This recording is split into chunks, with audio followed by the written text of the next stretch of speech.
Bwana Yesu asifiwe. Nimepata nafasi hii tena ya kumtambulisha aliye pembeni yangu ambaye ametupa sababu tena ya sisi kusherekea na kuwa na tukio hili kubwa la kuniaga nyumbani. Kwa upekee naomba kumtambulisha kwenu rafiki yangu ambaye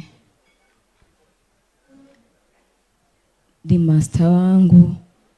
Ana ni master kwenye vitu vingi sana na kuniongoza katika vitu vingi na kila itwapo leo kunisogeza kumjua Mungu zaidi, kunifundisha pale ambapo nakosea, kunielekeza ninavyopaswa kuenenda. Lakini zaidi sana bosi wangu,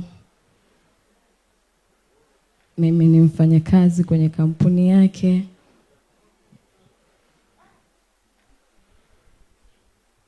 Lakini ni kijana ambaye nikianza